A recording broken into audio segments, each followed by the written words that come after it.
Let's kind of start from the top. Let's kind of discuss what kind of happened yesterday, what kind of unraveled, and just kind of tell us what you guys heard from the beginning until this point. What took place is on Tuesday, probably about 2:50 p.m. we were called to go into Sarah Scott, saying that we needed to pick up our child early from school. We went in immediately and went to go get her. She was in the gym. They had a setting called Terrific Tuesday at Sarah Scott. It's a program where they honor all the students that do their homework, have turned all their stuff in. It's kind of like an incentive day. So the students that were in the gym at that time were students who had properly done their work and taken care of things at a specific moment. Vea was in there, had been playing with a basketball, and what we ended up finding out was that a young man had stole the basketball from her. They were playing around in the gym. She went back to go get the basketball from him after he had shot it, came back, and he came to get the basketball from her again, but at this time was using unnecessary roughness and had come from behind to try to get it. Well, in the incidents of it, getting the basketball, it ended up literally kind of raising her up. You know, she's small, raising her up and then knocking her to the ground where she landed on her back and then hit her head. The incident of it was that she had said stop several times to this young man, but he did not stop at that moment. We ended up going from there to Union Hospital, where they did CT scans and MRI of the head, neck, and then the whole spinal cord area. We got a clear on the CT scans. We had a clear on the spinal area, except for the L2 section in her back had had a fracture in the wing of the L2. And then a questionable fracture on the opposite side, so it was on the right side fracture, questionable fracture on the left side. Union does not have the pediatric care to take care of that kind of circumstance here, so she was then transported to Riley. At Riley, they confirmed that she did have the fractures, but that the good thing was they were not near her spinal, it was not literally on her spinal cord or causing any protrusions to cause pressure onto the nerves in the actual spinal cord. Where it is at, surgery isn't going to help it. The hard part about it is it has to heal on its own. She has not, she's walking, which is a good thing, not well. It's very sore and painful. Everything she does is very painful right at this minute. So she doesn't have the ability to like sit for a long time or stand for a long time or move. But we are thanking God she has movement. She's not paralyzed. Could have been way worse. The road to recovery is going to be a hard one and a long one because it can take a couple months for this type of injury to heal. Healing on its own, doctors had said it's probably one of the most painful back fractures, but that it can literally heal on its own and she can be recovered. We talked about what happened in the incident. We have spoke to Sarah Scott School. We spoke to the Vigo County School Corporation. We've talked a lot together. The incident in itself, one thing that we want to clear up in itself is that this young man by no way is a bully. We want to put it out there. We don't believe he was targeting our daughter. What happens is I believe there's two different types of bullying. There can be incidental bullying where we just try to push our way to get what we want in a circumstance, whether we daily could try to tell somebody, you know, that they're ugly or they don't look good, you know what I'm saying, or we take somebody's lunch from them, or, you know, we do things that should not be done. That's incidental bullying. It doesn't mean that you are a literal bully yourself. It's just a moment where you tried to get something that you wanted and not care of what was really going to happen. Maybe you didn't intentionally mean to hurt that person, but it still does affect them. The other type is targeted bullying. Our daughter did go through that at the beginning of the year. Vigo County Schools did a great way of securing that, taking care of the issue with what my daughter went through.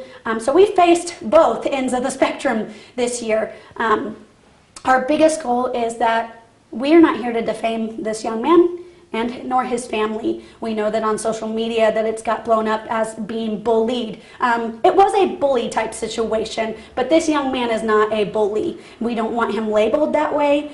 We believe that anybody in any moment of a day could be a bully to somebody to try to get their own way through things. But our job is not to defame this young man. Social media, one thing we can ask is that if you are out there and you're raising awareness for bullying, please don't bully this young man yourself by raising awareness. Don't bully the Vigo School County Corporation. Don't be a bully yourself in how you do it. That's the same exact thing. If you're trying to raise awareness, use your words positively. Use your actions positively, because everything we do, just like for my daughter, this young man didn't know that he was going to cause a fracture in my daughter's back. His thought wasn't even for that. But our actions can do the same thing as what we do online, of what we say, of how we do. Your actions may not be to hurt the school corporation or the teachers of Sarah Scott or the teachers of other school corporations or instances in his family, but your actions can cause just as much damage, just as much as breaking my daughter's back. Yes, we don't like what happened. We are not happy about it.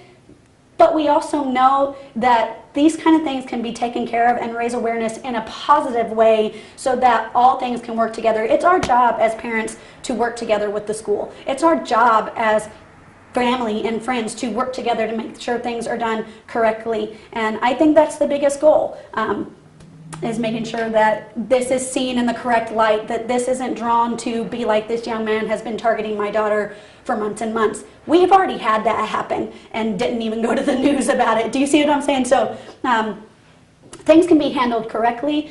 The unfortunate event is that in just an unnecessary event of roughhousing, my daughter did get hurt. And this young man he does have consequences that he is facing, but our biggest goal is that he gets just as much help too, so that things like this don't happen anymore. Right, we did go, I did post that yesterday about the incident, about praying for my daughter. The whole intention of me posting that was to get prayer, and it is amazing the networking on social media. It was shared thousands of times, and sometimes it gets twisted up. People start getting crazy about it, but the whole intent of me sharing anything was to people pray, because my daughter was hurting and we didn't know what was going to happen with her. And so in the end she did get hurt, and we just, if my daughter has to go through this to bring awareness, I hate it, but here we are. And so we're going to bring awareness to, let's just all work together. Some stuff is from home. It starts at home. If people can get at home, like, taking care of business at home, sometimes it's learned behavior. And so we got to figure those things out at home first and be aware. And hopefully around the whole city and everything, that this just is an eye-opener.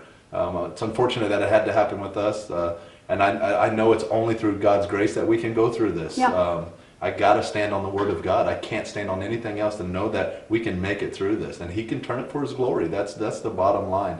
So bringing awareness to it is the biggest thing, and also be at home with it.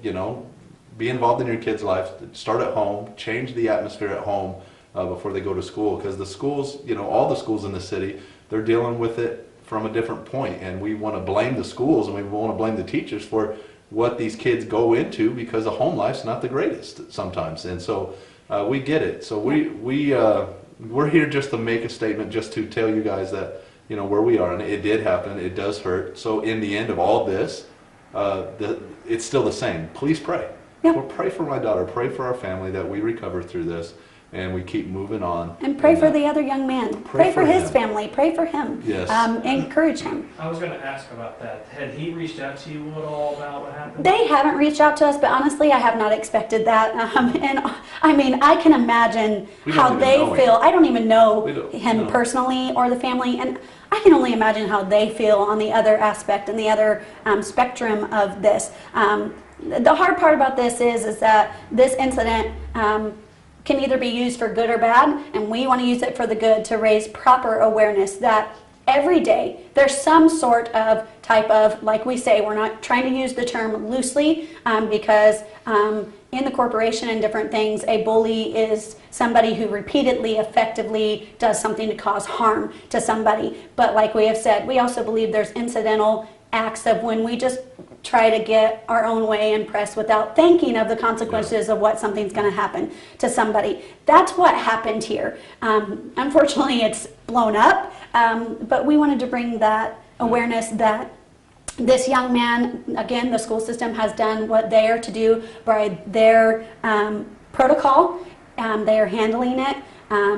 They are handling their best to try to help Nevaeh as well with her schoolwork. They are putting into things that we can help go along the way to make sure she stays on track. And we also wanted that this kid, whoever he is, that he gets help. The proper help, not he don't negative lose help. schooling. I mean, education's so important that he continues to go forward in a way that he can. So we want the best for him also. I mean, that's hard to look at for some people, but it's okay. And also, let's just be real about it. Let's quit having that stigma about Sarah Scott. I mean, every school has situations, and not only school, but the thing that I saw on social media in the last couple of days is that there's adults dealing with this at work with coworkers and bosses. I mean, this is across the board. This isn't just in just a school or a certain school because it's the way that school is. That is bogus. That is not the truth. It happens everywhere. We can just be aware and we can help make a difference and be the difference we want to see. We'll start cleaning all this up. I think if we would stop complaining about the way that things are done and positively reinforce good change to things would make a difference. If you want something to be better, you yourself have to first be better. And that's the biggest goal. So if you are looking at things towards Sarah Scott, towards the other schools, towards your work, whatever it is, choose to be better. Be better by raising positive awareness.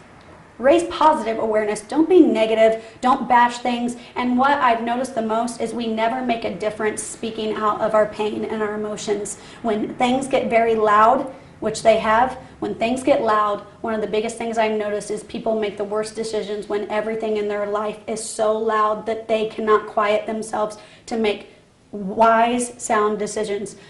That's what we have to do. That's why we came in. We wanted to make sure that this was in the right light. Yes, there is bullying that happens every day, everywhere. And if we want to raise awareness for it, we must do it in the right way. We cannot be bullies ourselves and try to bully a change and an outcome to happen in a circumstance. We have to do it correctly and handle it right by working together with every official, every representative in whatever area we are to make change happen positively. And how long will she be out of school? We're not sure yet. Doctors have said that she could go back to school on the 11th, but they also did say that would be up to what she can handle. We talked to the school about that. Right now this week we don't care about schoolwork. They don't care about schoolwork. They're not worried about schoolwork for us. They have worked with us. They're already working on a plan for us. Getting her books. They even said she could do half days. If needed, she could do half days. If she had to, she can't tolerate it. If not, we'll do all her schooling at home and do what she needs to do. So we're not really worried about that. We know that she's going to do well, and we'll do our best to help her, and so will they. Okay, is there anything else you'd like to add? Any other thoughts? Just, first of all, thank you to each and every single person who's reached out in some type of support, in love, in prayers, in sending something. It's reached a lot of people. That's the biggest goal. If we can look at this as that, let's use this for the right way. And thank you for loving on our daughter. Thank you to all the teachers and the staff that have done the same at the school to reach out to my daughter. Thank you for people around the city who have reached out to pray for her. Now it's our job to do this right. So let's do it right. Let's not do it wrong. Let's not try to again, if we want to use the word bully, let's not bully our ways to make change happen. That's the biggest goal.